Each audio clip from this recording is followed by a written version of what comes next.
시카고 팡세입니다. 어느 날 중년 부부가 교회 목사님의 사무실을 찾아왔습니다. 이유는 아들의 문제였습니다. 자기들은 교회 한 번도 나오지 않았지만은 아들은 교회 몇 번 나갔다 그럽니다. 그러더니만은 교회에 이상한 처녀를 사귀게 되었고 또 이 처녀를 만나보니까 별 볼 일 없는 처녀입니다. 그 가정도 별 볼 일 없었습니다. 말하자면은 부모님의 눈에 차지를 않습니다. 그래서 이 두 사람의 관계를 끊으려고 애를 썼지만은 아들은 목숨을 걸고 결혼까지 하겠다고 했으니 부모로서 죽을 지경이라 그렇게 고백을 합니다. 그러면서 하는 말씀이, 목사님, 우리들 말은 듣지 않는다 할지라도 목사님 말씀은 들으실 수 있으니까 두 사람 사이를 갈라놔 주세요.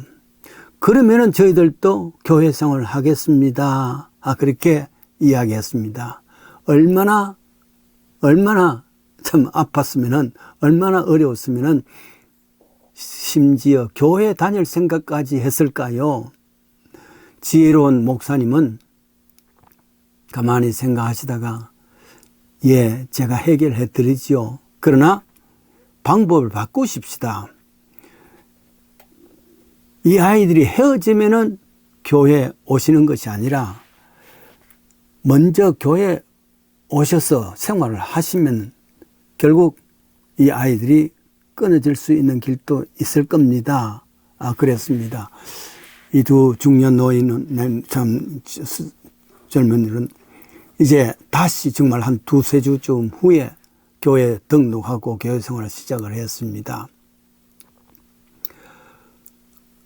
이 해결을 다니기 시작하면서 결국은 어떻게 했냐면은, 목사님은 손도 쓰지 않았는데도 불구하고 1년쯤 후에 두 사람은 결혼식을 올립니다.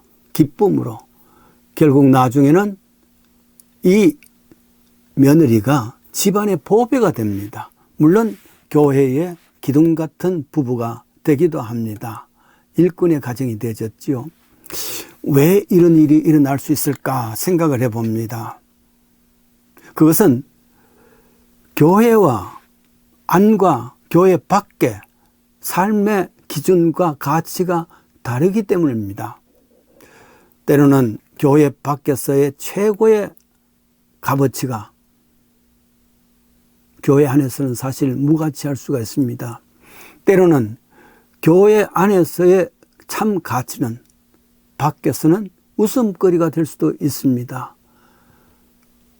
소유를 가져라, 많이 가져라, 이것이 밖의 기준이라면 교회 안에서는 마음이 가난한 자는 복이 있나니, 안 가지는 것, 못 가지는 것, 비우는 것, 이것을 값으로 치기도 합니다.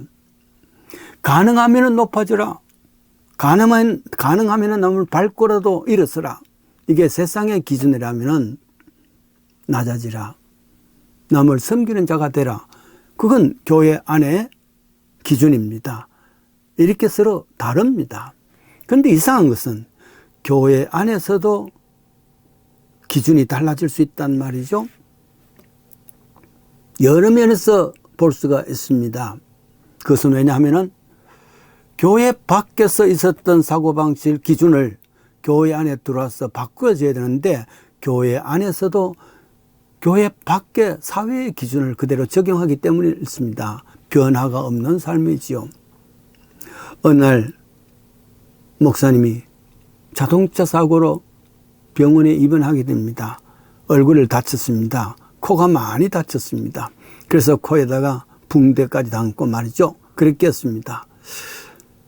코가 아픈 것이 중요한 것이 아니라 마음이 아픕니다. 이 어려울 때에 열심히 봉사하고 신방하고 말씀을 전해야 되는데 그러지 못한 것에서 마음에 깊은 상처가 되고 아픕니다. 자, 이럴 때에 권사님 몇 분이 문병을 왔습니다. 잠시 예배를 끝나고 난 뒤에 한 권사가 이야기를 합니다. 목사님, 생각해 보십시오. 이 바쁜 시기에 사고가 난 것 참 안타까운 일입니다만 왜 하필 목사님의 코가 이렇게 상했겠습니까? 어쩌면 목사의 교만이 하늘을 찌를 듯 같아서 하나님께서 그 콧대를 싹 낮춘 거 아니겠습니까? 그렇게 말합니다. 그냥 안 그래도 마음이 아파 죽겠는데 마음이 상처가 되는데 이 상처기에 소금을 뿌리고 갔습니다. 참 우울해졌습니다. 그럴 수밖에 없겠죠. 깊이 상심하고 있는데 청년들 몇 사람이 문병을 왔습니다. 거의 왁자지껄하게 떠들면서 말이죠. 아이고 목사님 큰일 날 뻔했습니다. 얼마나 감사한지요. 그래서 살다 보니까 보통은 목사님께서 우리를 신방하는데 우리도 목사님을 신방할 수 있는 기회를 줬으니 세상에 우리 일생에 이런 게 얼마나 있겠습니까? 그리고요 목사님 만약에 다리를 크게 다쳤다면 기붓을 하고 붕대를 감고 그럼에도 불구하고 강단에 올라와서 예배를 인도하고 설교하실 것 아니겠어요? 그런데 코를 심히 다쳐가지고 어떻게 이렇게 해서 이 얼굴을 가지고 강단에 오를 수가 있습니까? 코를 다친 것은 하나님께서 이번 기회에 그동안 한 번도 제대로 된 베케이션도 못 가졌었는데 이 기회에 푹 쉬시라고 하나님께서 주신 겁니다. 용기 내시고 힘내세요. 푹 쉬세요. 그렇게 해서 돌아갔습니다. 권사님들을 통해서 깊은 상처가 이 젊은이를 통해서 새로운 목회의 활력소와 또 소망을 보고서 기뻐했다. 그런 이야기를 했습니다. 그래요. 권사들과 청년들 같이 교회 안에 있습니다만은 이 권사들 교회 밖에 있던 기준을 그대로 아직도 변하지 않다는 말이고 청년들은 교회 밖의 기준보다는 교회 안에 들어와서 바뀌어지는 그 기준이 되어진 것이 아닌가 생각이 됩니다. 인간은 다 그렇습니다. 에레미야서 17장 9절이죠. 만물보다 거짓되고 심히 부패한 것이 인간의 마음이라. 사람들은 다 부패해졌습니다. 너나 할 것 없이. 그러나 교회 밖에 있을 때 그 마음들이 교회 안에서는 바뀌어지는 것. 그것이 변화입니다. 그 변화가 없는 것이기 때문입니다. 교회 안의 삶의 기준은 다른 기준이 아니지요. 예수님이 말씀이 그 기준이 되고 예수님의 삶이 그 기준이 됩니다. 이때는 예수님께서 어떻게 하셨을까? 저럴 때는 예수님께서 무슨 생각하셨을까? 예수님이 기준이 되어야 되지요. 아니면은 로마서 3장 23절에 있는 말씀대로 모든 사람이 죄를 범하였음에 하나님의 영광에 이르지 못하더니 모든 사람들의 그 기준은 잘못되어 있습니다.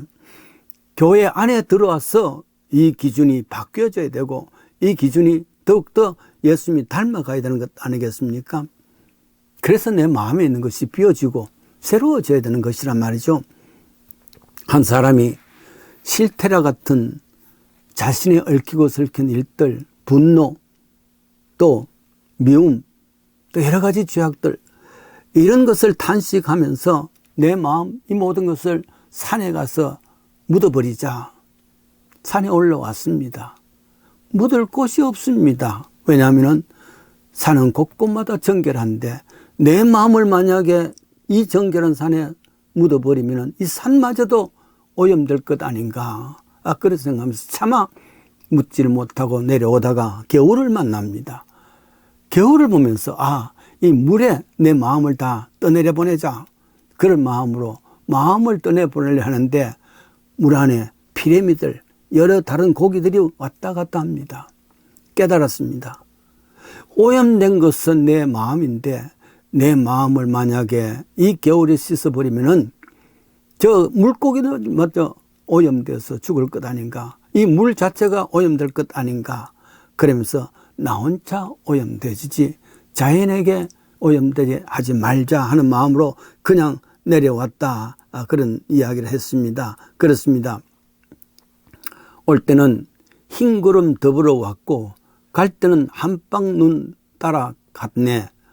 오고 가는 나그네여 그대 지금 어디를 찾는가 어디에 있는가 내 자신이 지금 어디에 있는지 교회 밖에 마음을 갖고 있는지, 교회 안에 기준을 갖고 있는지, 교회 안에 있으면서 교회 밖의 기준을 생각하는 사람들을 다시 생각해서 교회 안의 기준으로 바뀌어지는 것, 이게 말씀으로 새롭게 변하는 것입니다. 새로운 사람, 예수의 마음을 끊임없이 생각하며 예수의 마음을 닮아가는 것, 이것이 그 기준을 따라가는 것이 제자의 길입니다.